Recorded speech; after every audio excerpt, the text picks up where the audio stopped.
Welcome, bet riders around the world.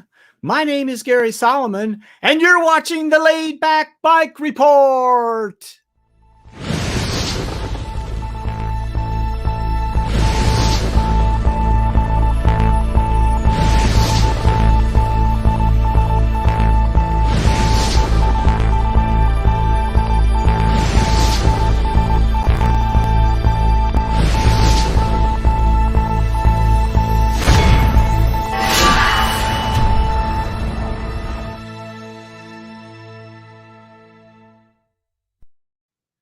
It is great to have you guys all with us today for the Laidback Bike Report. Let me tell you what we have on the schedule today. First of all the way from India, we have Rajkumar Khatri, who's going to tell us about his amazing trike build.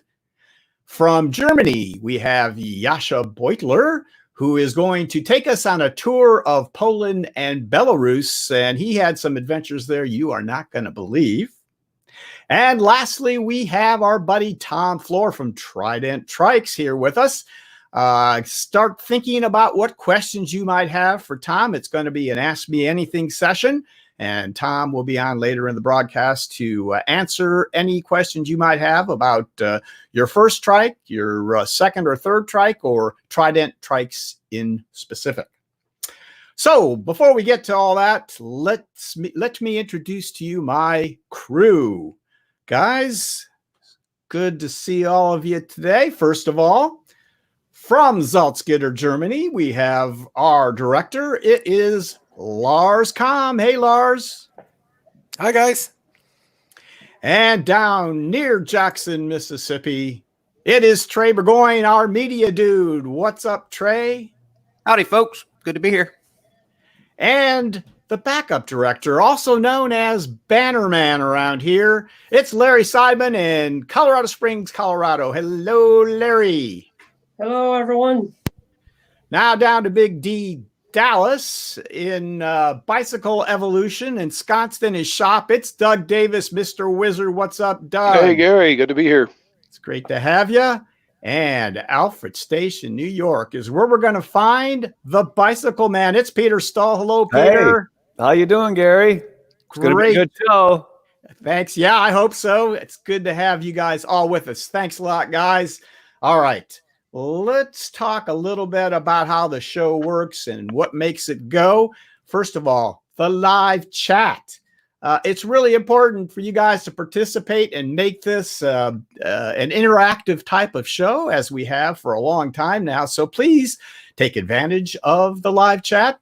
Put your comments and questions, or you can chat with our panelists or your fellow bent riders right on the live chat. If you're on Facebook or you're on YouTube, you can live chat, and we will see what you have. I'll bring the questions up to our guests. So please take advantage, and don't forget to tell us where you're watching from. We love to share that as well. If you're interested in supporting the Laidback Bike Report, you can do that by subscribing to us on YouTube, liking us on our Facebook page, and you can hit that little white eye up there, find out more information about the Laidback Bike Report. That'll take you right to our website. Also, the best financial way that you can help us is to become a Patreon patron. You can do so for as little as $1 a month, and we're going to tell you how to do that more specifically at the bottom of the show. All right, guys, let me tell you how the show is also supported, and that is by our wonderful sponsors. Let me tell you about them. First of all, it's TerraCycle, makers of exquisite recumbent parts and accessories for your bent, and trailside.bike, a fine recumbent bike shop on the Withlacoochee Trail in Florida, and Cruise Bike, designed for the cyclist who wants to ride farther, climb faster, and adventure more. All cruise bikes and frame sets ship free in the USA. And TerraTrike. Every participant in TerraTrike's virtual Rider Fest will receive an entry into a raffle for a new TerraTrike of their choice, including the much anticipated TerraTrike Spider and GTS. This drawing will take place live June 28th, right here on the Laidback Bike Report. So ride what you like, but get out and ride. Look for details on the TerraTrike webpage at terratrike.com/riderfest or on the TerraTrike Facebook page. And the Hostel Shop, America's premier recumbent dealer with the largest variety of recumbents, parts, and accessories in stock and ready to ship to your door. All right, guys, I think it's time to introduce our first guest. The first guest's name is Rajkumar Khatri. Raj, come on up. There we go. Hello, How are sir. you? Fine, sir. What about you, sir? Doing very well. Thank you. We're so glad to have you with us and Yes, here to thank share you. your story. Are you ready to tell us a little bit about what you've done? Yes. Yes, Uh, sir. It's great to be here. Namaste to all. all right, you go right ahead and tell us your story, Raj. Yes. My name is Rajkumar Khatri. I am 50. I am from India and I stay in Ulhasnagar, a small town based in Mumbai. I have a business of money transfer, tours and travels.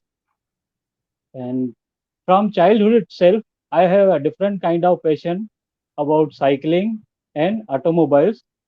Their structures and designs fascinating me a lot. I used to watch videos on YouTube on how they are made. I happened to watch a few videos of trike in which Mr. Matthew Gallet is doing the world tour on it.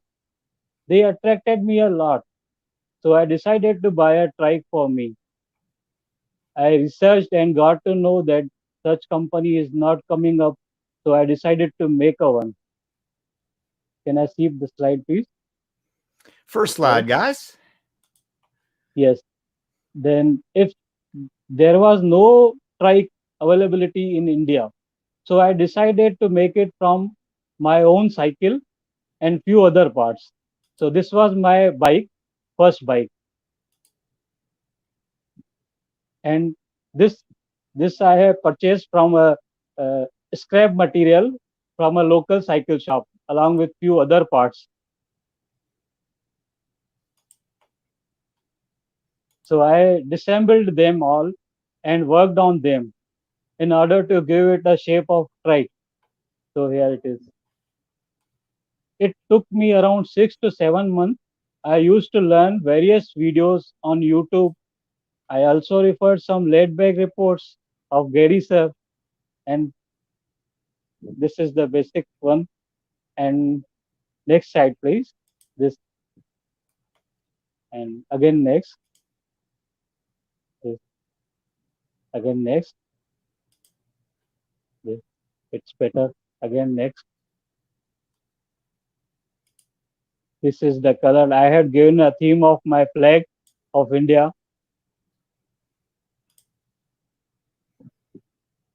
Yes, this. Who is that doing the painting? He's a painter. I had hand painted with this painter, and I told him to give a shape of my flag theme. It's my Okay, India's flag theme. very nice. Okay, let's go on to the next Yes, one. yes, yeah. This is the complete one.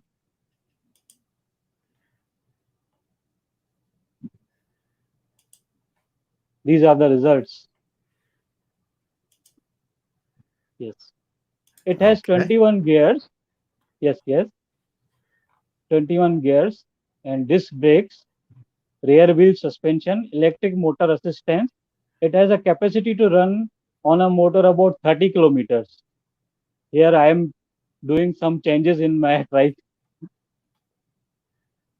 Just because of lockdown, I am doing my work on my terrace of building. Is that where you've done most of the work, out on the terrace of the building? Yes, terrace and down at the this thing basement of the building. This one is the complete. Yes, this is the first time I was trying at the midnight of the day when first I was made and took it down from the building. He's my son, Mr. Praveen Khatri.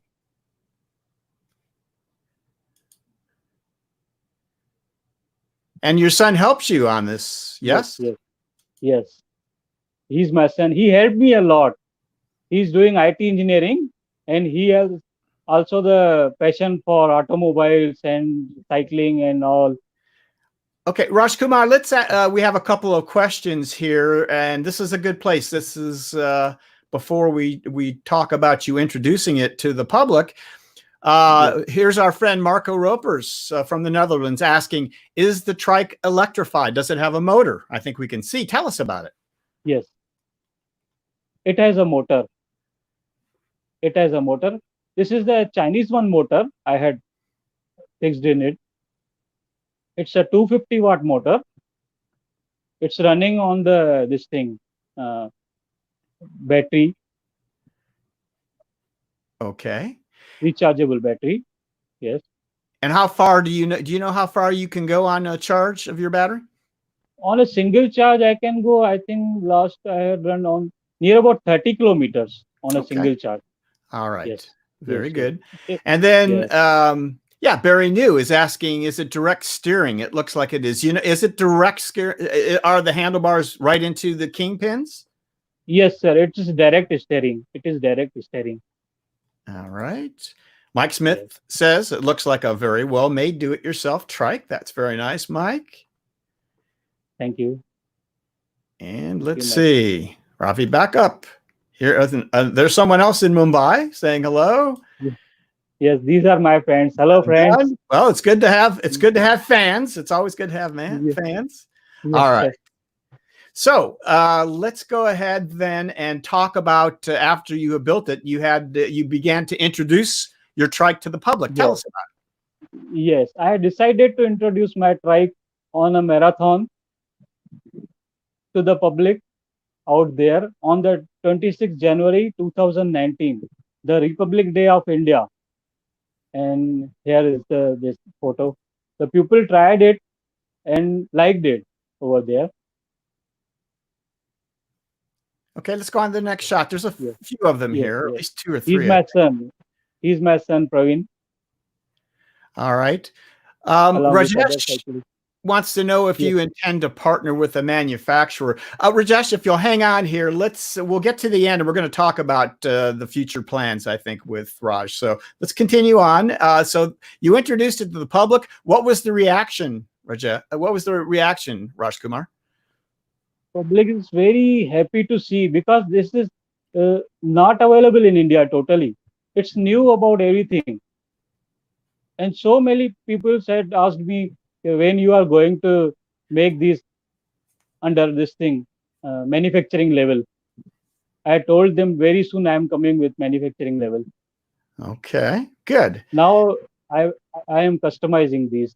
Okay, we'll get to this at the end. I want to know the details of what you're going to be doing. So let's finish up the pictures, though. So now there was a special event. Was this last year? I believe. Tell us about this and this introduction to the trike. Yes. This again, I was attending a marathon and cyclothon. I completed a cyclothon about 10 kilometers on my trike along with my son, and he helped me a lot making this. And the people there in cyclothon were so amazed that they told me to start the cyclothon. Yeah, go ahead. Let's go through these slides here. There's your son. Yes. Now, so did you only have one trike, Rajkumar? You had one trike. So how did you both do the cyclothon? Did you take separate turns, or how did this work? No, not separate turns. With these all these cycling with them only, and I had headed to them. They told me, "Okay, you started it." People. Okay. Yes, I started it.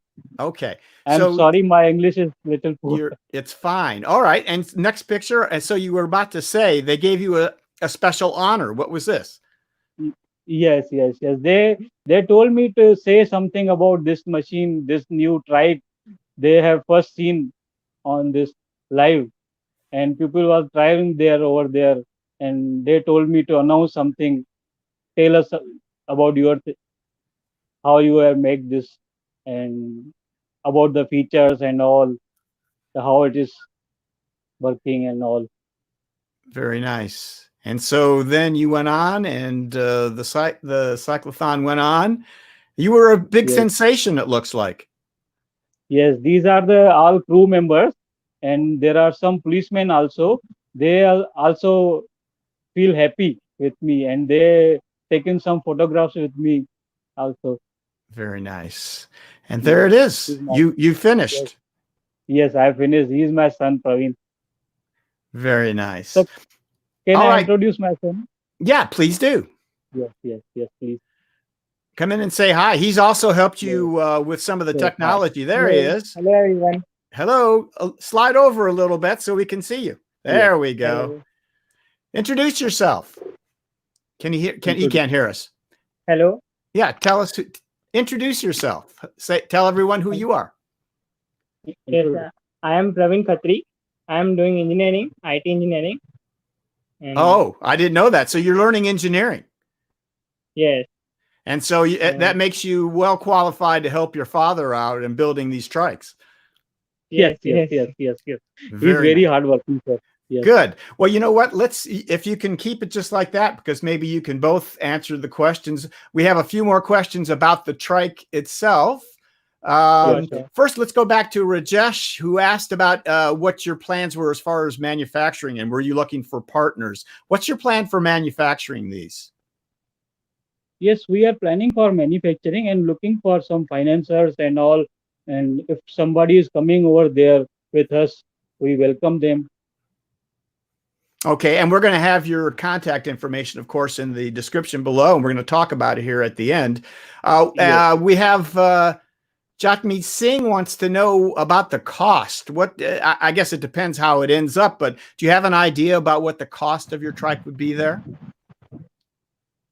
See, I had made this from some scrap parts, but it took me around 6 to 7 months to build. So I had spared a lot of time on it.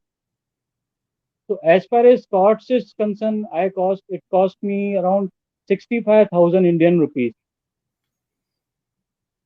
Okay, so really you can't tell what it might cost as far as your sales go until you, until you have a product to sell, but that gives them some idea. So, all right. And so when do you think you might have something to actually sell? When would you have a product? I know you're working on some things. When would you be, when do you think the first might be available to sell? I think very soon we will come on to decide something about that, because now all very much people are contacting me for that. When you are making this on industrial level. Good. And I hope more people do too. Now, you also mentioned to me a little while back, Rajkumar, that you were looking to make this a folding trike as well. So you're going to have a hinging device or something on the frame? Yes, right now it is not a folding one, but in future I am definitely going to make it folding. Other model, yes, because it's a very big problem for parking everywhere in the world. Okay. So now you have a name for your enterprise. Tell us about what your enterprise is called. What is your business called? Yes, my business name is Kaushal Cycle Engineering. Under Kaushal Cycle Engineering. Yes. And you also, and your YouTube channel is also named that as well, yes? Yes. My YouTube channel name is Recumbent Trike Made in India. Okay, very good. And they can see more of what you do there. So I see that you've talked, you were going to finish up talking. Do you want to do the finish yourself, or do you want me to just ask you the questions about customizing the trike and such? How are you going to customize it for folks? Yes, if somebody tells me his needs and what, definitely I am going to customize for one. Okay. And so you'll be able to, you have a saying in India, which I'm not going to try to say, but it means one stone, two mangoes. How do you say that? Yes, it's a say in Hindi. When you are driving a trike, it's like you are enjoying also and you are exercising also. So in Hindi, there is a say, ek tir se do nishane. Right. Or we might say, Yeah, in English we might say kill two one birds with one two stone. birds. Yes, okay, that's Yes, yes, sir. Yes, that is yes, great. sir. Okay, guys, let me just check and see if there are any more questions here. Yeah, they're saying Barry New says India is a huge market, which of course is done. Definitely, Well it's a done. very Jeet huge market. Sodhi says well done. We've answered how much time it took you, 6 or 7 months, right? To so Yeah. and so Rajesh wants to know if you're ready to accept orders from individuals.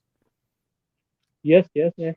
So contact you and you'll be able to start talking about how to do that, right? Yes, yes, sir. Yes, And sir. lastly here we have a question. What is its weight carrying capacity? Do you know what the limits of the weight carrying capacity would be? It is there is no problem on weight up to 250 kilograms. But on Okay. electric version, it takes near about 150 kilograms on electric version. Because Very good. it's a 250 watt motor, the basic one. Right. If we need more power, we can adjust that. We can put on the more power motor. Very good. All right. Well, I don't know. Is there anything else that we've not mentioned? Any final thoughts that you have, Rajkumar?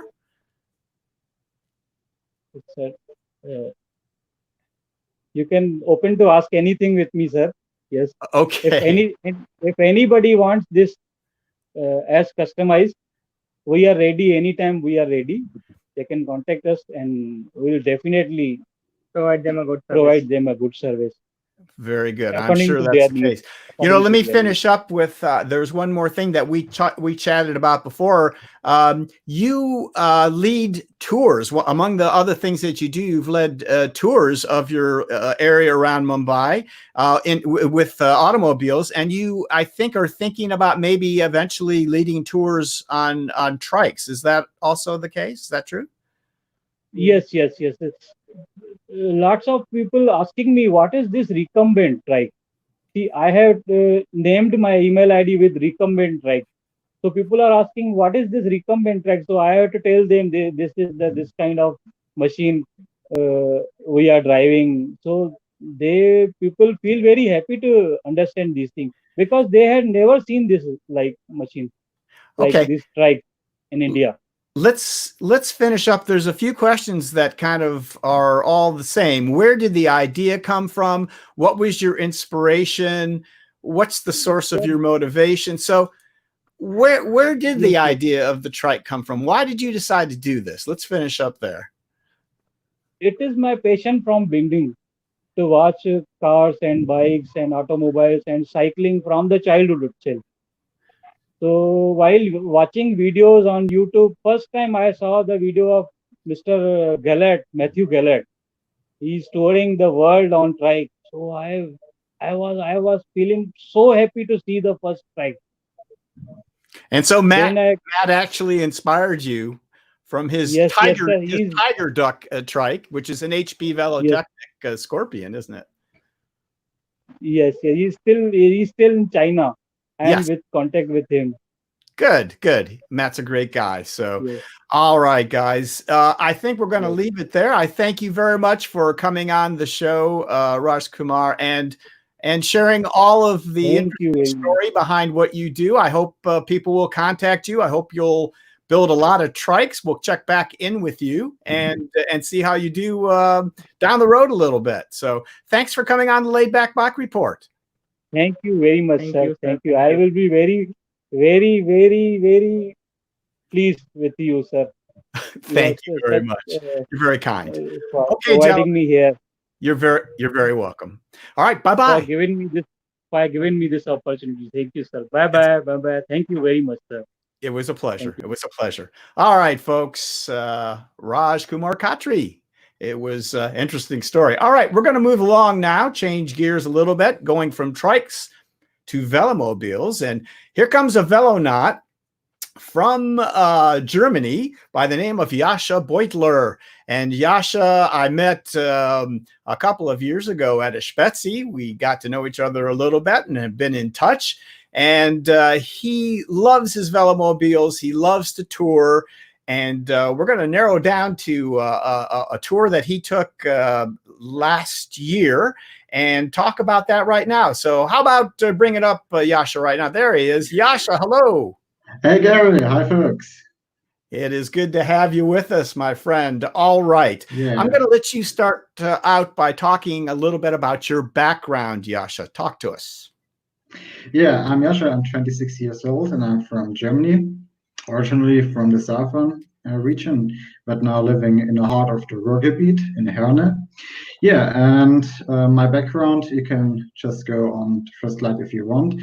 I'm riding recumbent bikes since 2015. I started with HP Rudder Technic, Scorpion, and yeah, that was the year when I started into the recumbent community. So it was for me, it was from the start clear that I want to have a velomobile.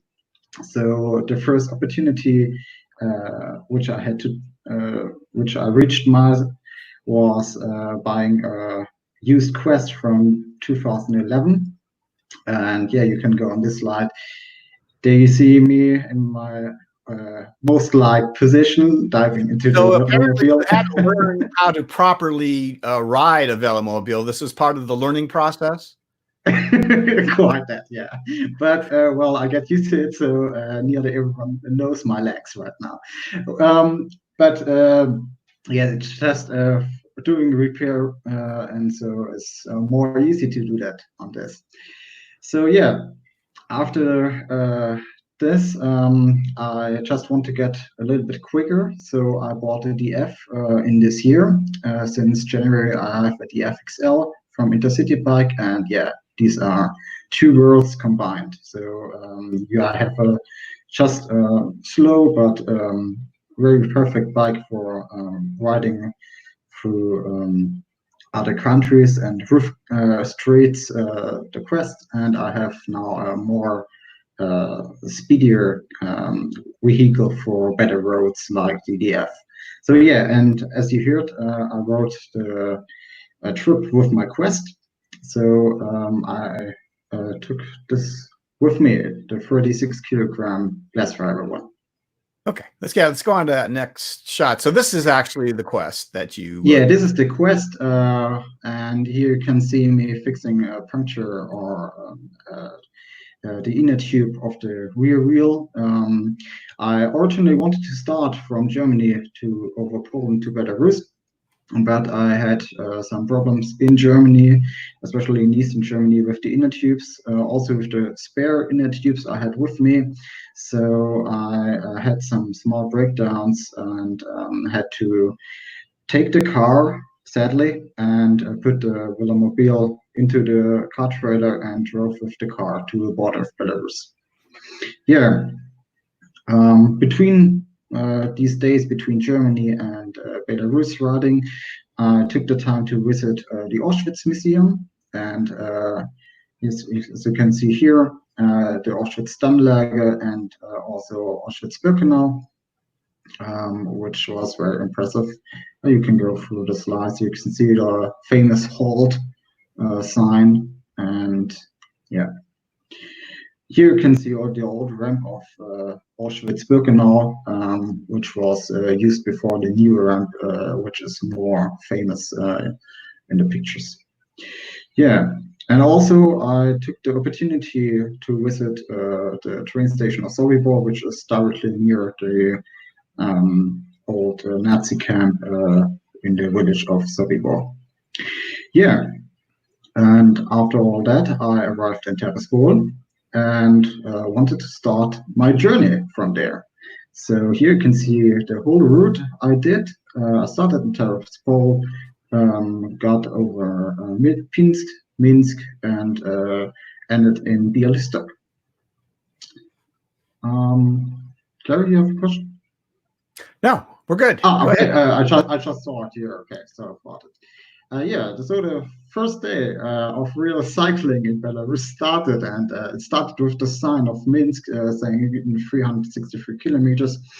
and the first real action was to cross the border. And here you can see the picture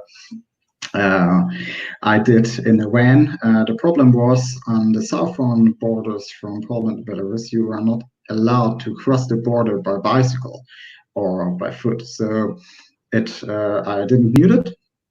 And the border guards were very kind and wanted to leave me over the border, but the officers, the high people, said, no, it's not possible. You know, I don't have a car, so you have to go back.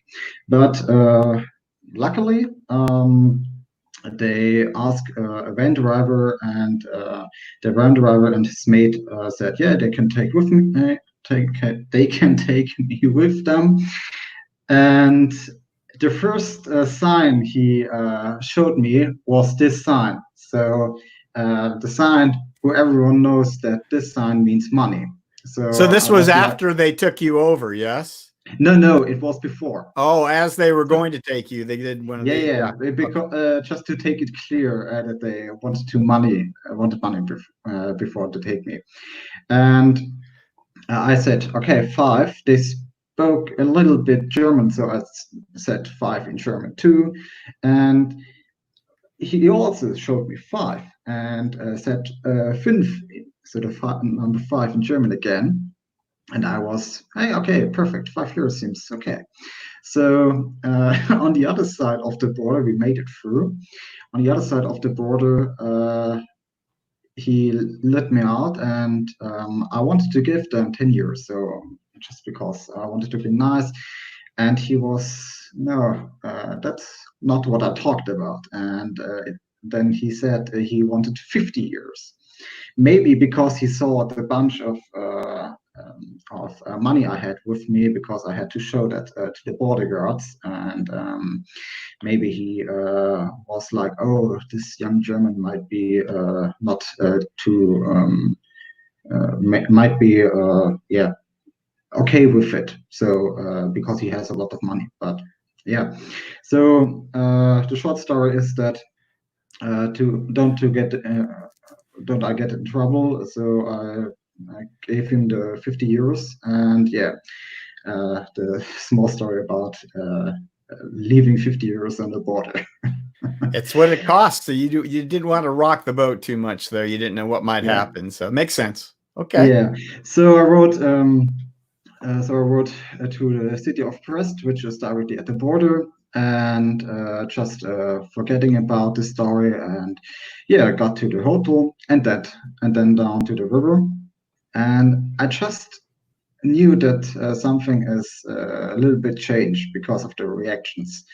It seemed that I am like an alien, a real alien. So a lot of car drivers were driving by me and holding my speed and filming me. So, but I wasn't really curious about, because sometimes it's normal. So I got to bed and woke up the next morning, and then I saw a video of me from a car posted on one of the famous newspapers in Brest, and it got a really lot of attention. So I was like, okay, going today not directly in the city center, just go to the monument, to the forest, to the Brest monument in the Brest fort. Yeah, and I took some time there, and then I went to a house in the eastern of Brest where I slept. This was from a warm shores host, and yeah, here you can see the normal Soviet or normal apartments you have in the eastern countries, and from the outside it looks like, okay, where the hell are you? It doesn't look very nice, but from the inside the flats are very good. And one of the big plus points of these old Soviet houses are that they have all the same stairwells, and so it's perfectly to park a Velomobile Quest inside here. So yeah, just using tent to cover it, and everything worked for me so far fine. So yeah, parking your Velomobile in Soviet apartments is quite comfortable and quite makeable. Yeah. So you can go to the next picture. So it was for me time to sleep, but before I got to the bed, I got a message over Instagram. A journalist from one of the famous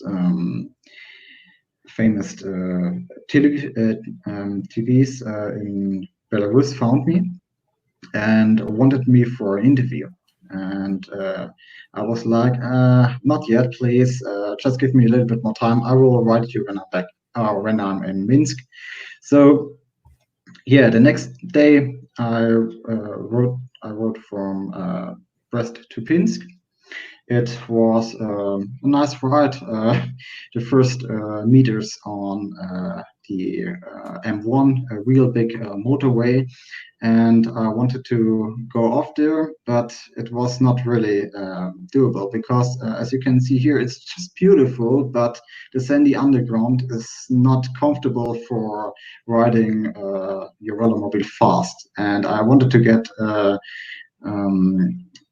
to Pinsk on daylight or nearly daylight, so I had to have a good speed. As you know, it was December, and here in Northern Europe, we have not that much daylight then. Yeah, so I rode over the M1 and M10. I stopped at the gas station here, and you have a lot of stray dogs there, so waiting for food, and they are really friendly. And it was such a cute thing. He looked at me like he was, "Hey, take me with me, take me with you, and don't leave me here." And yeah, so I took this photo. Yeah, and I was like, okay, now I get to really rural areas, so I will not get any media anymore or something like this. And I was just a normal vacation, and across the city of Kotrin, and then got to Drahichin. It's the next slide. Yeah, over the 10. This is just the motorway there, so the biggest connection between the big cities, Pinsk and Brest. So on the next picture, I wanted to go into the city of Drahichin just to get a coffee, and then I got the attention of a police officer. He drove in in the other side, or in the other direction, and yeah, turned on his lights, the siren, turned around like in Need for Speed, and chasing me. And I directly stopped in the next street. But he was a very friendly guy, and he just wanted to have wanted to have my papers, and wanted to know what this is. And he just thought it has a motor. And yeah, when he saw that it was a bicycle, he was like, "I'm sorry, mate, but you have to ride on the sidewalk." and no, this no, is please, the first that you had ever heard of this. Yes, you did. no, it was not the first time. Can you please go back on the last slide? And it was not that it was the first time I heard about it, but yeah, I didn't thought it would be a problem in such a small time. So for the police officer, it was gladly not a real problem. He just looked down on the Velomobile on the floor and saw that there's just such a little space. So he was like, "Yeah, okay, I see. It's very difficult, and you can ride on the right-hand side directly to the curb. So watch out for cars and don't obstruct too much." I can show you something here. Yeah, let's go ahead to Jascha's screen and he'll share with us. Folks, while he's doing this, let me remind you that the live chat is open and available. So you have questions for Jascha, please put them on the live chat. And also to remind you that we have Tom Flohr coming up after Jascha. So if you have questions about Trident Trikes or trikes in general, he's your man. You can start putting those up on the live chat as well. Go ahead, Jascha. So yeah, here you can see this situation from outside of a building. And this picture was directly sent to a newspaper. And the newspaper did their own story about this. So they were like, okay, something curious is happening there, and there must be a big story. And they quickly found my Instagram pages and everything else. And then they were like, okay, our policemen are not very nice. So there must be also another story behind that stop. So they said that I was stopped and fined for not riding on the sidewalk. And this was not true because I was not fined. We had a very nice conversation and we got away with another with a handshake. So after that, I heard after a few days I heard about the story because some other medias or journalists asked me about the story, and I was like, I never heard about this, and said to every journalist that this story is wrong, it's fake news, and please correct it. So after I said this, the policeman was asked, and the police just shared this a picture from the policeman. He did it before he left the site. And yeah, it just shows that it's everything okay. And she just also wanted to get a photo, which is completely okay for everyone. So you can go back if you want. Okay, back to the regular slides. Thank you. So this is the small story about fake news. Right. Yeah, so the policeman corrected it, and so you would think that that pretty much ended your media sensation that you became, the media sensation that you became in Belarus. But I think the folks are going to find out a little bit later here. This did not exactly end it. So go ahead. Go ahead, Jascha. So I wanted to leave the city and going back to the motorway, and my way was a little bit sandy, I had to move on the cobblestone, on the Soviet cobblestone, and so it was a chisel between two bad things. But it's sometimes you get on these roads and you have to deal with it. So it's the adventure of riding in other countries. You can go on the next slide.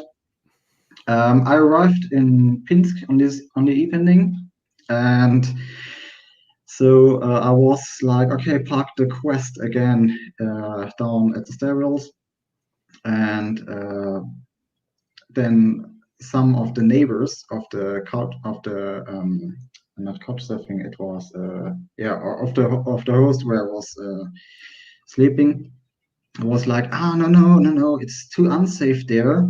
You can take it into my apartment. And I was, no, I can. It's just too dirty. You know, the roads in December are not very clean. And so the Quest underneath is met. And she was like, no, you can really do this. And I want you to do this. So, okay, I was like, just do it. But I really felt not really comfortable with this because you know how bad these dirt under Velomobile can be on the floor, you know. So yeah, I parked it there and got in sleep. The next morning, I wanted to go from Pinsk to Slutsk over the M10 again, and then riding on the P23. And you can go on the next picture. Yeah, here you can see the normal breakfast in Belarus. It's called draniki. It's made of potatoes, and so it's a very it's a very nice dish, but not really for my body in the morning, because I'm not really used to have a fat meal in the morning. So yeah, I ate some and took the rest for me on the way. But this is just a normal breakfast in Belarus. On the next picture, you can see me directly out of the city of Pinsk. Here you can see the road sign, which says on the left-hand side Kobrin, and on the right-hand side Homel. Homel is the city which is near the border of Belarus and Russia. It's near Chernobyl. So I rode into the direction of Homel until I took the P23. And Jascha, if I could interrupt for a second. So for Mike Smith, did you find any cycling only campsites on your journey? Let's talk about, so we saw they weren't warm showers, couch surfing. Is that pretty much the whole way that you did? Did you do any camping at all? I didn't do any camping because it was December and I was not equipped for that, and I didn't want it, because in Belarus, camping as we know in Germany or generally in the mid-European, it's not common in Belarus because you don't have the infrastructure. You have camp spots, often near lakes and something like this, but it's like wild camping. So you don't have any energy sources, you don't have any registrations or something like this. It's just an empty field where you can put on your tent. Okay, good. All right, let's go ahead and continue. Yeah. So things you also often see on the road is abandoned houses, and also so you have new houses, you have old houses, and you have a lot of abandoned houses in the rural areas of Belarus. So the differences between the buildings is huge, because often you also have one nice house in the middle of a lot of abandoned houses, Yeah. On the next picture, okay, it was Slusk. Okay, so I arrived at Slusk at this day. Wanted to go in a hotel in the city center, but this hotel was full, so I had to go out of the city center and slept there. But around the day, two journalists asked me for an interview in Slusk. And I was like, okay, I knew at this moment I cannot go away from all this media stuff and have to deal with it, because on the way from Pinsk to Slusk, I was stopped nearly every mile by a car driver who wanted to take a selfie with me. So yeah. In the next morning, I just had around 130 kilometers. So I was, okay, come on, I can do this stuff. And you can go back on the last slide. And so I can just do the interviews in the morning. So I cycled to the city center, and I can show you my screen again. Yeah, here you can see two journalists did some video footage from me, and here you can see a small clip which also describes a little bit how the Quest is equipped and how I was equipped and what I had with me in the Quest. So everything, as you can see as well, I had a good big backlights because you just need it when you are riding in the dark, when other car drivers maybe don't have any lights on. So it's often common that people don't have lights on in the dark, or you get in contact with something, with some horses in the night on the motorway. Here you can see also another video, and they were also very interested in how I was clothed, so why I'm not freezing really, and wanted to know how am I doing this and why I wasn't not freezing at 0 degrees. So yeah. Jascha, let me. We have Joseph Janning, who was our guest last week, has a comment for you saying Jascha has a liking for the more difficult trips. He'd rather do Belarus in the winter than France in the summer. That's quite right, but it depends when you have your occasion in the company, you know. So sometimes plans change, and it's not every time possible to do your vacation rides in the summer. So this was also here the fact. I was not able to do my vacation in the summer, and I wanted to do it in October, but then I had an operation, surgery. It's a correct job, and then so I had to move the vacation to December, and I was like, okay, the weather is still good. Let's do Sure. it. So it was a timing thing, but is it fair to say that you like the challenge of a place that is not so familiar and maybe more to you, maybe more interesting? I guess. Yes. Yeah, that's correct. I like the uncommon things. I like to ride through countries or explore countries or landscapes. Not many people have reached or by bicycle or especially by Velomobile or recumbent bikes. So yeah, that's really correct. All right, let's head on back. Just a mental thing, you know. Yes, let's go on back to the slideshow. Let's continue. Yeah. So yes, yeah, the videos, people were taking videos, and the media. Go ahead. Yeah, we can go on the slides. Okay, back to the slides. Yeah. Then. So after all these interviews, I cycled on, and here you can see Minsk in 91 kilometers. So yeah, in the evening I was in Minsk, and everything went fine. I had again a lot of car drivers who stopped and taking pictures, and everything as usual by now.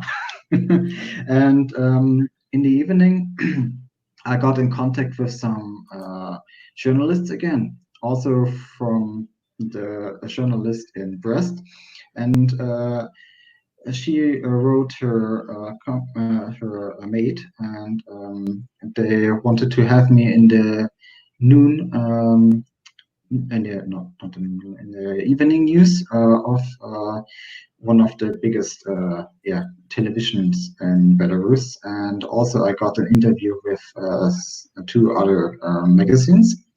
And 1 second, you can go on the next slide. Yeah, on the way to Minsk, I shot this photo, which shows a Belarusian hot dog. So this is the way they make hot dogs. And this is what I was running on. So every 50 kilometers, you had a gas station, and every 50 kilometers, I ate a hot dog to keep running. So, yeah. So that's Belarusian Velomobile fuel, you might say. Yeah, yeah. So in the next picture, you can see me arriving Minsk.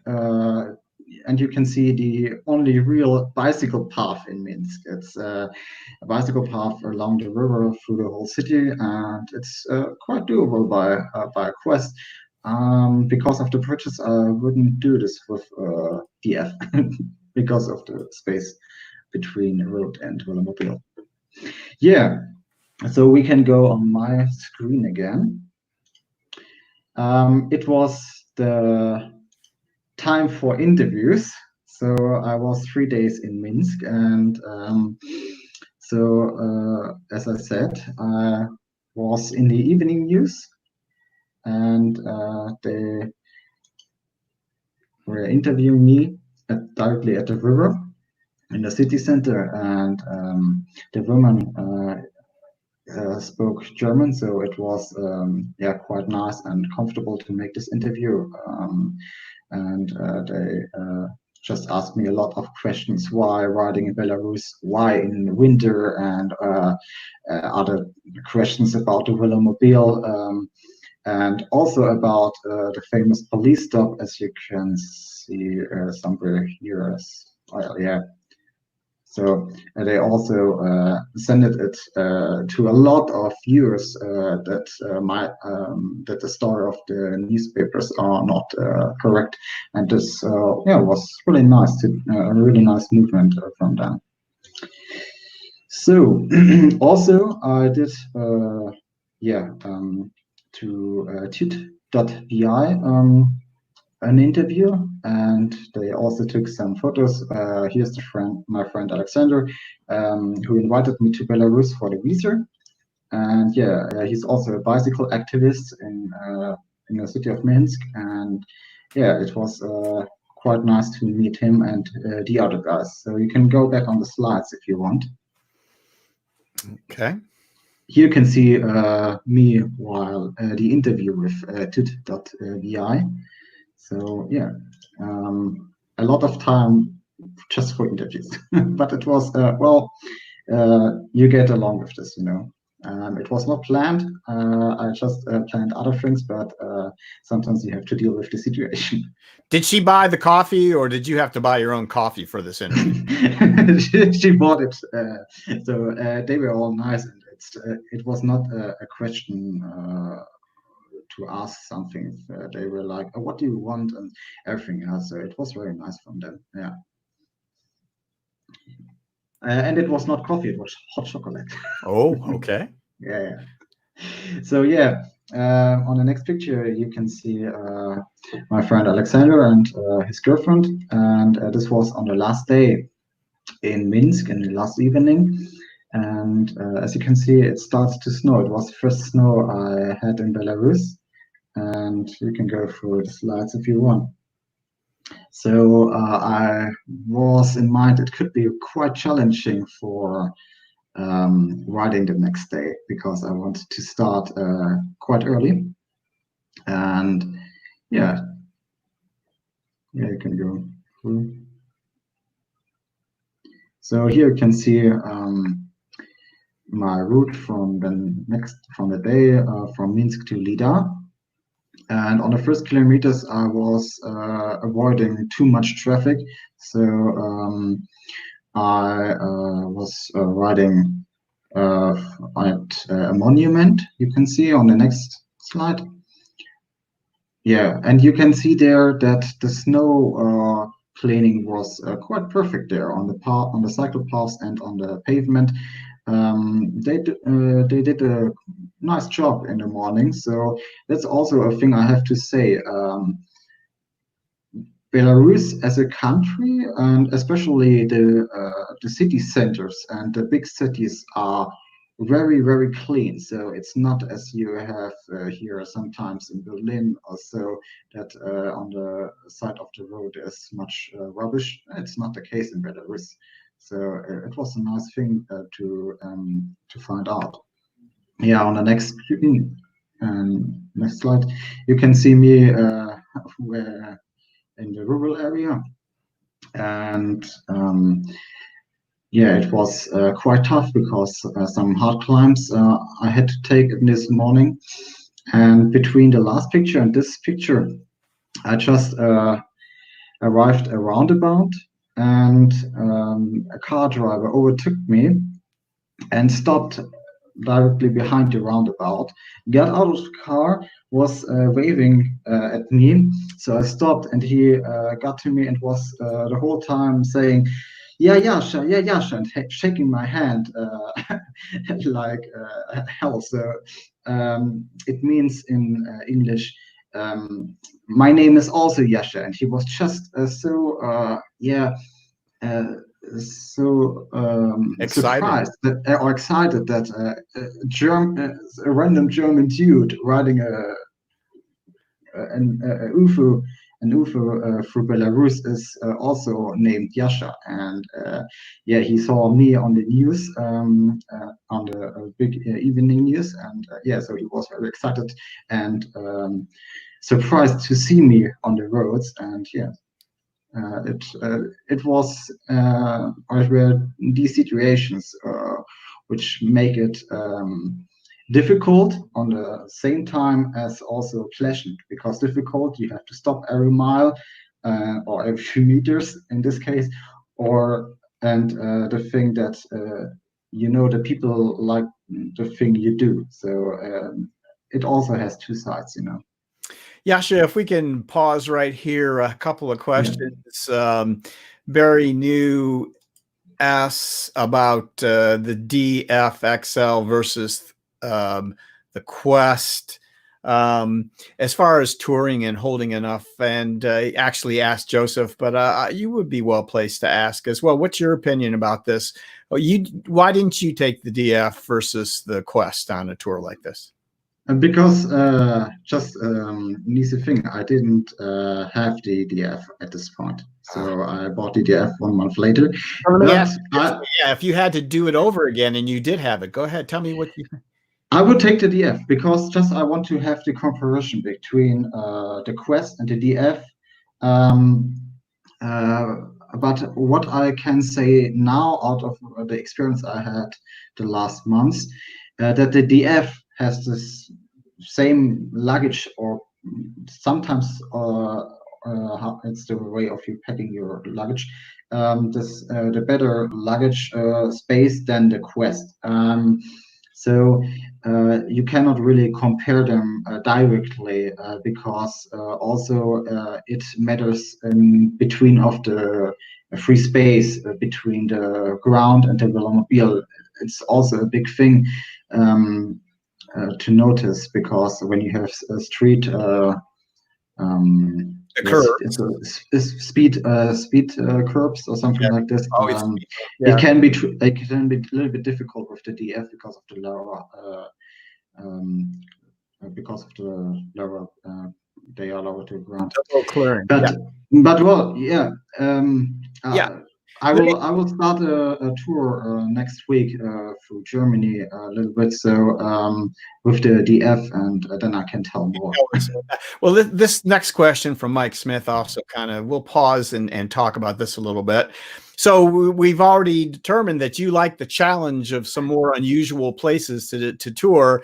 But once you've made that decision, once you decided to go to Poland and Belarus in this case, how much research did you do to figure out what you needed to know to carry off a tour like this?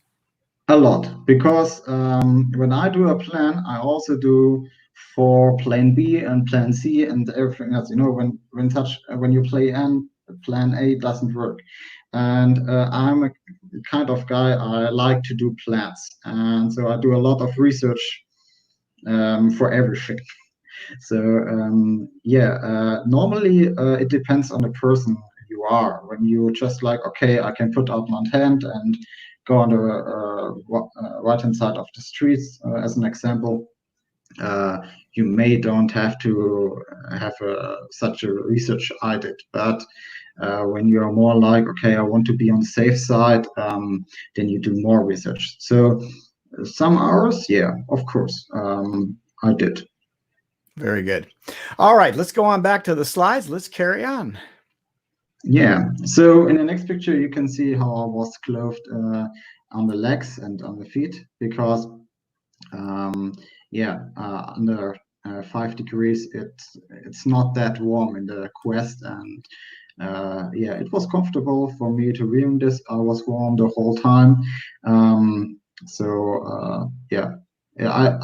didn't have to have the same effort to keep myself warm than Alva had to do, because it was not such freezing. Mm-hmm. So yeah, after climbing all the hills, I got down again to the motorway, and it was quite flat again, and I was riding the M6 right in direction to Lida and Rotna. And before or after this picture, I got stopped again by a car, and a guy with very rich clothing got out of the car and came to me and was like, I know you, and something like this, and directly started the Facebook Live video of me in the middle of the nowhere, in the middle of the motorway. I was quite surprised. I never saw this footage, sadly, but yeah, that's these. And you found out more about this guy, right? Is this the guy that might have been a celebrity or something, or Yeah, I heard from someone that this guy is a celebrity, but I didn't found out really who he was, and so right? yeah. But I this I time, also don't have the footage anymore from my videos. So right. But by this time, you were a sensation. I mean, you started out everyone kind of noticing, and now there's been so much online media, and not only online, the actual regular media of you, that everyone in Belarus probably pretty much was on the lookout for the yellow submarine, huh? yeah. So on the next slide, you can also see that not only gas stations are at the side of the road. There are also restaurants, or as they call it in Belarus, often it's cafes. So at the cafe, you get in Belarus everything from a small meal to a big meal. As you can see on the next picture, they have very delicious meals I never tasted before.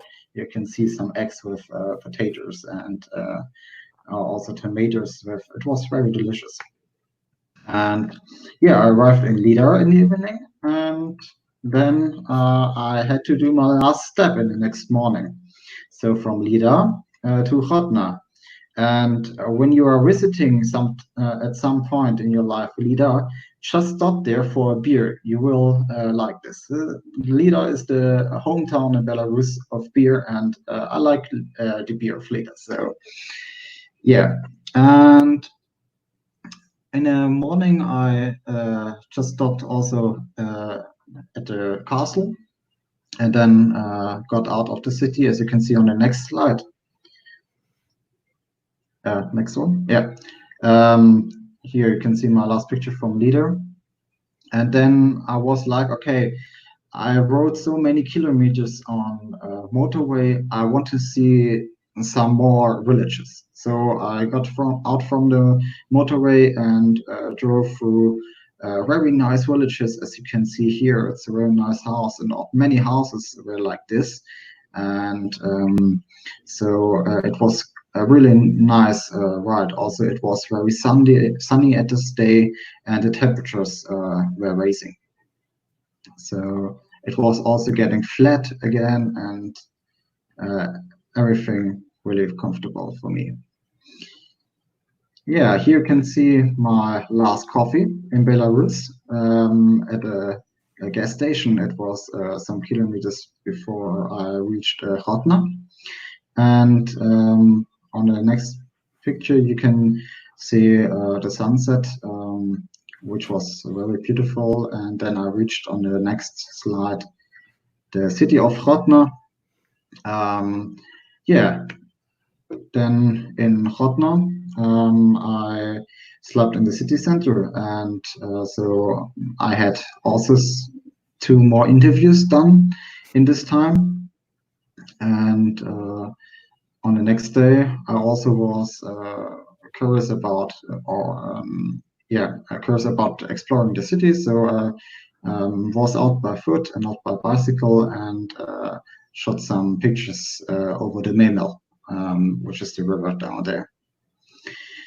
Yeah, and now it comes. Yeah, and here also what I saw was a fire truck and a ladder reaching to an emergency.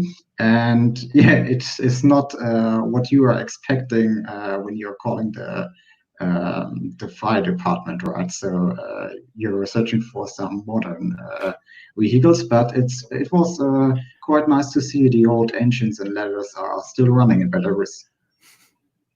Yeah, and then the next day was from Hotna to Bialystok, and I started very early because you have a time setting from around 2 hours between Belarus and Poland.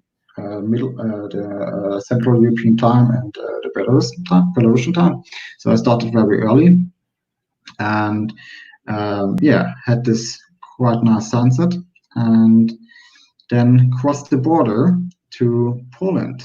And it was quite nice to be again here and in the European Union, and the area of free traveling. So I arrived. I cycled more kilometers to Bialystok. You can go on the next picture. This is in Bialystok. When I was like, okay, where I am, I have to be in the Netherlands. But no, I was in Bialystok, and they have a lot of these very nice infrastructure. It's like in the Netherlands. You're riding at high speed on very nice surfaces and on nice cycling ways. Brand new, doesn't it? Yeah. The problem was on this then that since Minsk and Lida, I had some problems with the brake on the right hand side. So on this day, I was like, okay, I don't want to do so much effort into the pedals. I don't know how to get to Terraspol before it gets too dark and way too further into the night. So I parked my Quest near the train station at a company's yard, and took the train to Terraspol and took my car from there, and then drove my car to Bialystok. So this was quite the end of my journey. I then took the car back to Berlin and then to Herne. You can see on the next picture, I visited another Nazi camp, and then also the city of Konin, Konin, which is the partner city of Herne where I live. So I just wanted to stop there as well. And then I drove to Berlin, which is the next picture, where you can see my car with the trailer, and the Velomobile is perfectly fitting into the trailer. So then I drove to Herne, and it all ended. Just like that. All right. Wonderful story and a wonderful trip. We have some questions here, a few of them concerning the Velomobile again.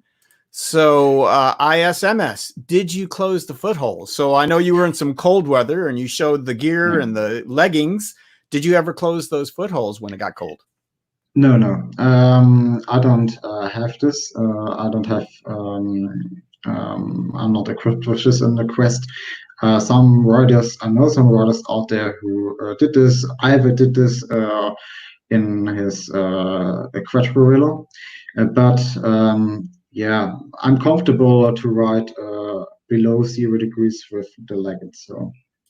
All right, and Gort 57, he's interested to see how Velo sales go in Belarus after your trip. I don't know about that, but at least they know what a Velomobile is there, right? Well, a Velomobile is not for them what we know. You can go on my screen if you want. I can show you this for a second. Velomobile. Then you will see this. It's often like this. So just for children, and they were like, okay, you're riding some adult children stuff in the first moment. So the problem of Velomobiles, you maybe know, they are quite expensive also for us as Western European or as Americans, and the normal they normally earn around 400 or 600 bucks in Belarus a month. So it's not really doable for them to pay this. Mike Smith wants to know, have you considered getting a hard canopy for your Velomobile? You mean a roof, right? Yes, I think that's what he's talking about, yes. I have a roof in the garage for the Quest, but for me, I'm like Joseph. I like to ride with head out of the Velomobile and not under a hood for racing it or doing big distances in short time. It's good, but I'm okay with the neoprene you have here under your head, and everything is dry in the Velomobile.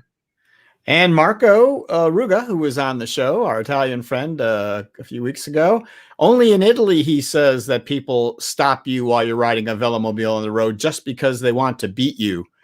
I'm not sure if he means beat you or win a race. I'm not sure what you mean by that, Marco.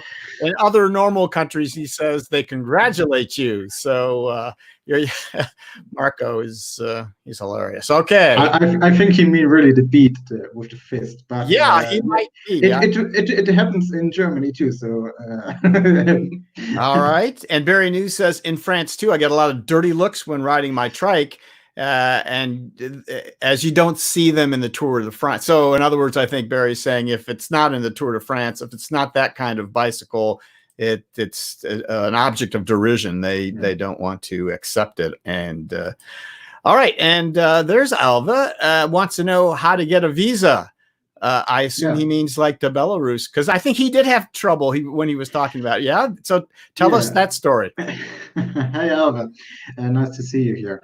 The thing is, for us Western European, especially from the Schengen room, you get quite easy a visa for Belarus for up to 90 days, but you need to have an invitation from a citizen from there or from a booking organization. So there are these ways when you want to travel some more days.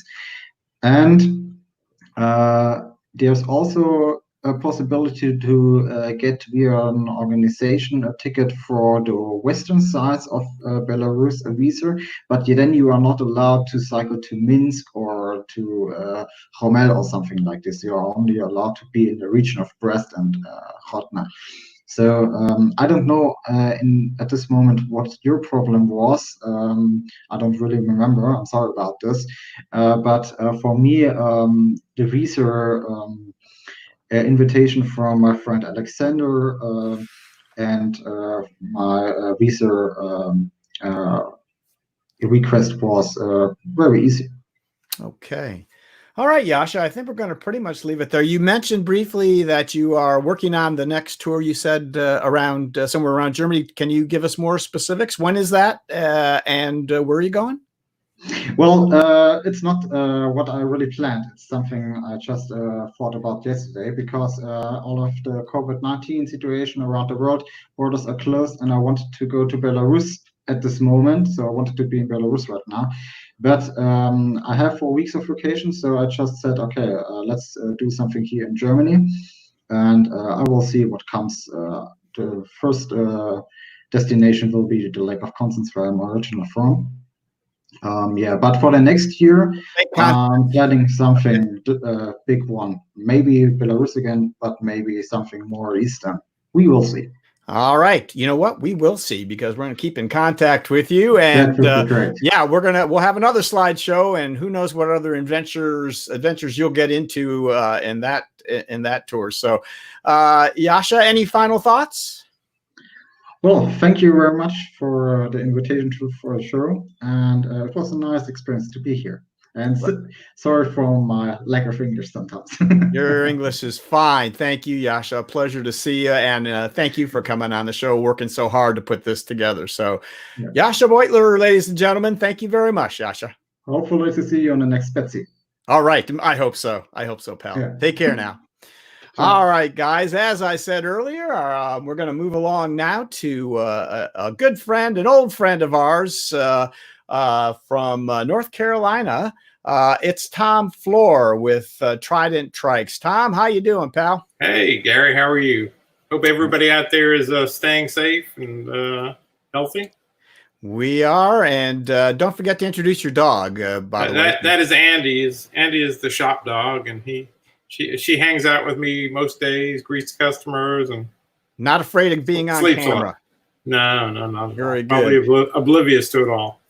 Very good. All right. Well, Tom, folks, Tom is here to tell us a little bit about Trident Trikes, introduce Trident Trikes to you for those who don't know about Trident Trikes and the story. And then we hope to have a nice Ask Me Anything session. So if you have questions about trikes, if you're a first timer or looking for your first trike, or you've got a Trident Trike and you have a question about it, or anything along these lines, feel free to put those in the live chat and we will ask Tom about them. So, Tom, I met you right when we started doing the Laidback Bike Report. You were like the first guy to support us and be a sponsor and help us out. And so I really appreciate what you did to get us off the ground, and we've been friends ever since. So, and we appreciate what you do too, because it does go hand in hand. The publicity has been great for us, and Trident has been as successful as it can get. Over the last, this is our 12th year in operation. Well, tell us about how you got started, and then when the slides we have will start with the latest building that you are in, and so let us know when we need to get there. But if you could start at the beginning for us and tell us about the origins of Trident Trike. Well, I mean, it was a combination of things. It was, I wanted to own, I actually wanted a tandem trike, and at the time, there's no way I could afford it. So, I was in between jobs, and I said, well, it's time to start some new endeavor. And I designed the first, the Chameleon was actually our first design that we had, and I designed it with a friend of mine in China. Chameleon is your tandem, yeah? It's the tandem, the tandem that changes into a single and back. And we built 15 of them, and don't even remember how we did the first advertising, or it was probably on Bent Rider, because there wasn't much around other than that then. There was no real Facebook. And sold out of the 15, fairly quickly. Started building some singles, and the rest is history. We have turned into this big company now, and which I'm eternally grateful for. We distribute obviously in the U.S. and Canada from here, but we also have distribution in Europe. Rudy handles our distribution in Europe, and we have some distribution in Australia as well, and some other countries. So. Very good. Now, so what facility did you have before where you're sitting right now? Did you have a place? I was working. Yeah, my garage. So first it was just our regular garage, which we outgrew, and Betty and I built an addition on our house. We actually built a 1,400 square foot addition on a 2,600 square foot house, so that number one, we could have a place upstairs for our daughter to live, but downstairs was Trident. And for years, we just had people coming to the house. I mean, we still had a big online presence, and we had a lot of dealers, but everybody local came to the house and test rode in our subdivision. After that, and then if you want to start the pictures, we found a property. There's a big rail trail in Lincolnton, and we found if you can call it a structure. At the time, it was there. It is. This is the building I'm sitting in right now. It is amazing that it was still standing. It was built in 1937. 2x4s every 30 inches or so, tin roof, no power, no water, no insulation. A warehouse? What was that, Tom? It was actually a seed warehouse and farm supplies, but right on the rail trail, as you can see there. And we started, the picture there is, like I say, was after we did a lot of renovation, because that brick wasn't there before. And it took us a little over 2 years to renovate the building. A lot of time, sweat, and money. But we're just proud as could be of what we have now. And that's actually the front of the building. There was no real entrance to it. Just a bunch of sliding doors to put seed and farm supplies in. So, and this is us when we started. We started doing the. I hate to say it's a mobile home, but it's just built on concrete block piers at the bottom. We straightened the floor out, and then we had to take off all the walls and rebuild them a section at a time. We could not move the building because, and actually you can see, if you see on the left side of that picture, our building is 8 feet off the side street there. So, which would not be in code by any means now, but we had to build in the same footprint to be able to use the building. We had to bring it up to code, and this is commercial code, which is a whole lot harder than residential code, and just little bits at a time. Those are the original floors, and very little in the building is still original. The roof trusses are. This is after we replaced the roof, because I see the air conditioning system in. But before we finished the floors, and that's the inside of the roof truss. But that's actually the old building on the outside we use as the roof, so as the ceiling in the showroom now. So. And a little sign. This is when we're getting closer to the end, when we had signs up and things like that. This is currently, and right now, this is what we'll get to this in a minute, but this is way more trikes than I have in here right now. It has just been crazy amount of sales in the last 4 or 5 weeks. And that little room that you're looking at is where I'm sitting right now at that desk. So, this is the only place that we can store the Chameleon, is up on the ceiling. It's 10.5 feet long, and there's just no room for it anywhere else. So when somebody wants to test ride it, we just lower the pulleys down and bring it to the floor and hoist it back up when we're done. And that's where you started with that Chameleon. There we start. Yeah, that's it. That was the very first model we made. They've come a long way since then. You and me at the Weatherstone. So yeah. Well, speaking of going a long way, I came from Ohio. I think I was down in Florida. Then on my way back, stopped to see Tom and Betty, and got the nice tour. And yeah, there's your weather force. What does the forecast look like today, Tom? It is pretty cloudy out there, and we're expecting 5 days of rain. But right now the stone is dry. Okay, next one.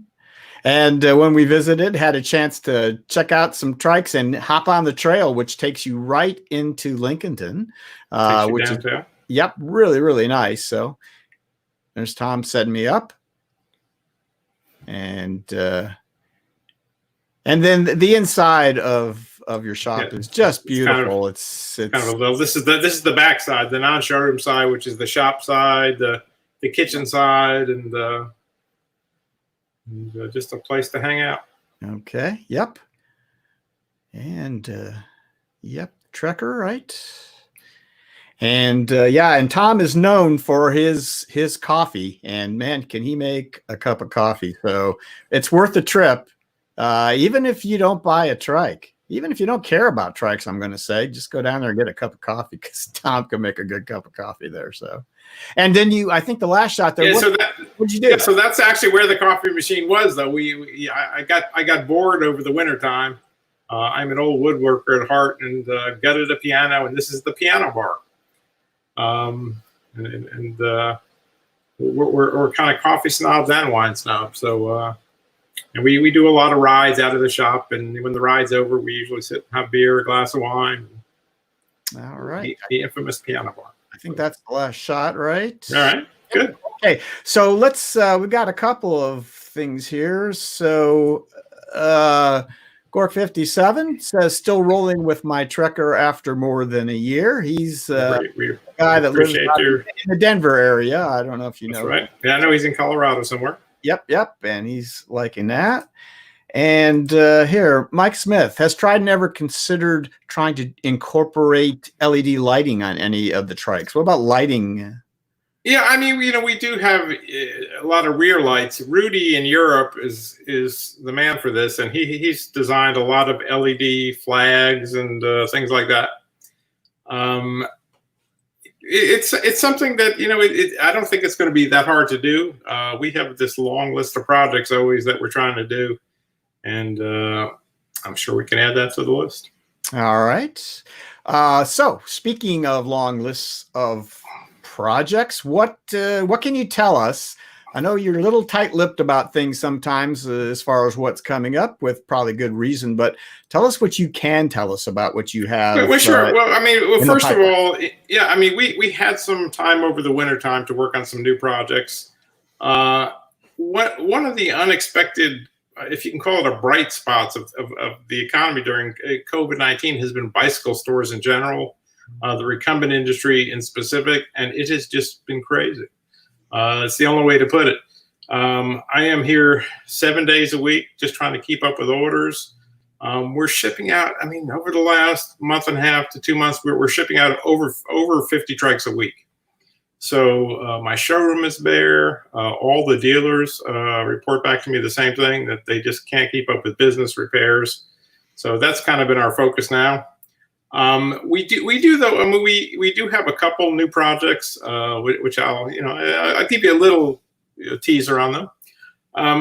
Probably the thing I'm most excited about is a new model we're coming out, which is the Trident Nomad and the E-Nomad version of it as well. It will be out in late summer. I know some of the projects that we announced, are really more concept stuff, but this is ready to go into production, and I'm really excited about it. I think it's going to be a game changer in the industry, and I don't say that lightly. But just, a couple things. It is going to be an aluminum frame, and this is our first foray into aluminum frames, although we've built them before. But I mean, in production, it will not be a folder. It will come apart, but it's not going to be a folder.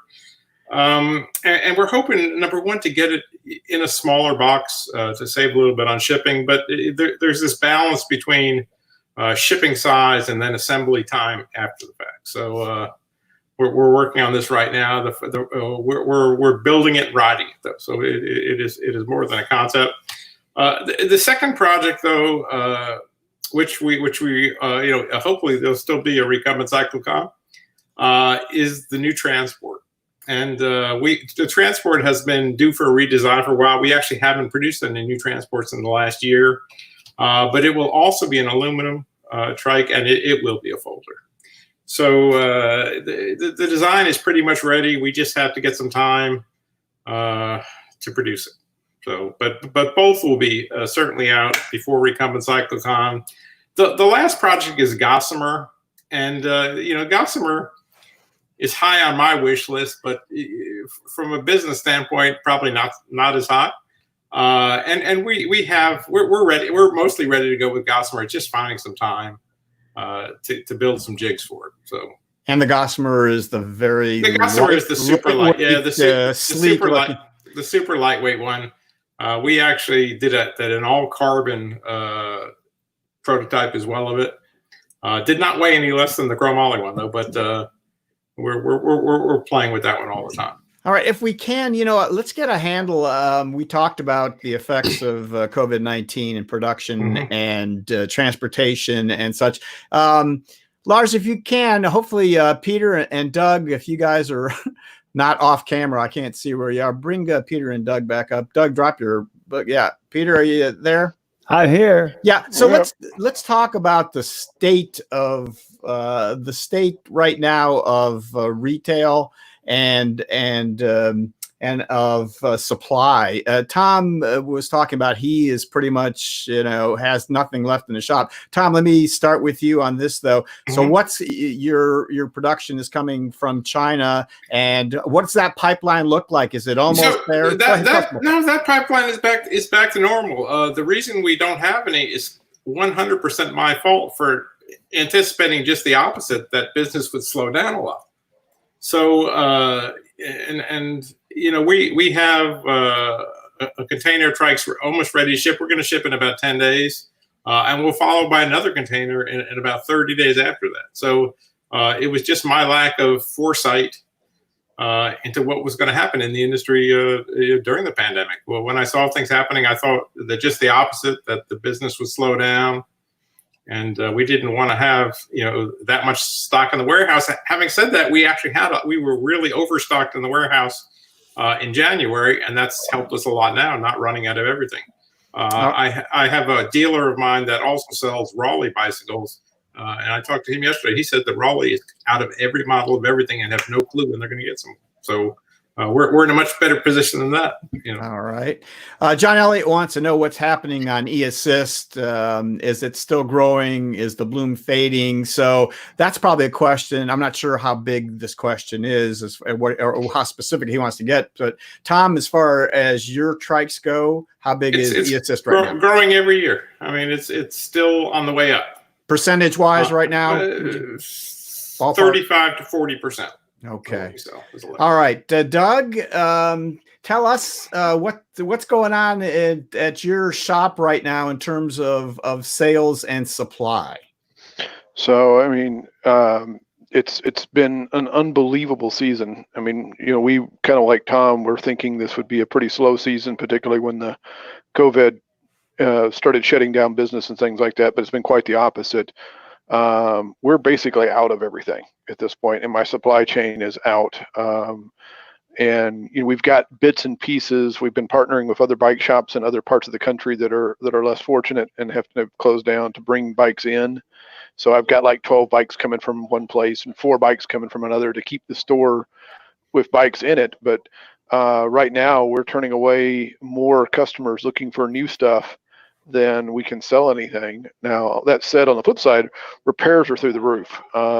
Last week we talked, I said we had about 150 bikes in the backlog for repairs.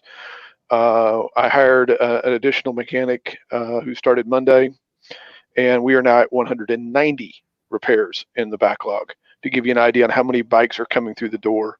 And we've been telling people that we can't get to their bike until probably late June or July, and they're still coming through the door. So we rented space down you've been to our place, the strip center. We rented a restaurant floor space that can't open right now, and they're storing bikes in it. And I just started talking to another bike shop in another state, not too far from here, that has had to close down for health reasons, about bringing their employees in and doing literally a couple of overnight shifts to try to clean some of the backlog out. That's where we're at right now. All right. And Peter, tell us what's going on up in Alfred Station, New York, as far as that goes. Well, we've still got over 100 recumbent bikes and trikes in stock. We just opened a new container of Avenue trikes, so we have 75 of those or so left in stock, and they've been moving quite well. It seems that the lower priced bikes are selling better in the COVID, but we're having some of the more expensive bikes sell also. I think the HP and the ICE electrics have slowed down some. Because they're expensive. They're real nice, but they're expensive. They've slowed down some. The repair business is up some. We're probably about a week backlog on repairs. It's getting tougher to do, like if somebody drives 100 miles to get a recumbent repaired, we'll try, but last Wednesday we opened up, and the last thing I did before I went home was to put my lunch back in the refrigerator at 7:30 at night. So your colleague Larry Hobbs from Jersey Bents says waiting for the governor in New Jersey there to allow us to handle customers. The waiting list continues to grow, and Larry just opened up a new shop. So, as you may or may not know, so good luck with that, Larry. Yeah. It's just it's great for the universe because people are out riding bikes, which is what we've all wanted. But it's also put a lot of strain on the ecosystem because, quite honestly, we weren't ready for people to be out riding bikes. Yeah, it turned out to be a big thing, didn't it? I mean, and people that didn't really ride before suddenly want to find something because they see everybody else riding, and it seems like, well, maybe this is a good thing to do right now. So, also there's just not a whole lot else to do. You can go outside. I mean, it's a perfect social distancing sport. Yes, it is. You can ride by yourself, even riding with people. You're having quite a bit of distance, no physical contact. And it's got to be good for the industry long term as well. Just have more riders. Tom, when are you going to be able to send that Trident jersey to Gork 57 in Colorado? I don't have a Trident jersey. I have T-shirts, different ones, but absolutely we don't have jerseys. I'm big on not riding in jerseys anyway. I usually just ride in a T-shirt or. Okay. Shorts and flip flops. I'm very casual dressed. Well, while we have Doug on, here's a question from Barry New: who's going to make the first U.S.-made Velomobile? Yeah, that's a good question. Yeah, we will have to wait. We'll wait and see. That's why I put you on, because I figured you'd jump right on that. So I give you the nothing to announce. Maybe nothing to announce right now. All right. Guys, thanks for coming on and bringing us up to date then on the local conditions there. It does vary all over the country and all over the world, I'm sure, right now. So as does the impact of the coronavirus. So specifically, Tom Flohr, thank you so much for coming on and doing a short interview with us. Always good to see you. Always enjoy seeing everybody. Yep. And we will see you again, hopefully, at CycleCon this year, if not before. So keep our fingers crossed. All right, guys. I think we're going to go ahead and finish it up here. So, Lars, you want to come on back to me, and we will talk about the sponsors of the Laidback Bike Report. First of all, TerraCycle. From fairings to headrests, whatever accessory you need, Pat and crew have you covered. And trailside.bike. If you find yourself in Florida, near the Withlacoochee Trail, stop in and see Andrew and his crew. And Cruise Bike, their patented race and record-proven front-wheel drive geometry changes the rules of cycling. Now, comfort doesn't come at the cost of performance, but fair warning, your cheeks may hurt from smiling. And TerraTrike, the host of the virtual Rider Fest. For details, go to terratrike.com/riderfest or the TerraTrike Facebook page. Ride what you like and join us for virtual Rider Fest. And the Hostel Shop. Established in 1974, the Hostel Shop leads the way in providing recumbent bikes and trikes to cyclists across the nation. With over 4 decades of industry knowledge and cycling experience, we're more than just another shop. All right, guys. So that is going to wrap it up today. Let me tell you what's coming up next week on the Laidback Bike Report. First of all, there's a guy I've been trying to get on the show for a very long time. One of the more interesting characters on the recumbent scene. He's down under. He's in Australia. It's Ben Goodall from Tri-Sled. There he is, looking at one of his Velomobiles there, or Streamliner, actually. So Ben is an amazing guy. He designs all kinds of crazy things. He's deeply involved in pedal pre down there. And he, of course, is kind of struggling right now, as many of the manufacturers are. Look forward to talking to Ben next week. Also, we are going to have our pal Hansa Gala back on. Hansa has started a blog that actually was founded many years ago by Travis Preble, who, as longtime viewers of the Laidback Bike Report might remember, was here starting back 5 years ago or so when we started the Laidback Bike Report. Hans has taken over Recumbent News and brought it up to date. It is a beautiful looking online magazine. Hansa is just the guy to do this. He is in touch with so many people on the recumbent scene and obviously manufacturers as well. So Hansa is going to come back next week and tell us about recumbent news.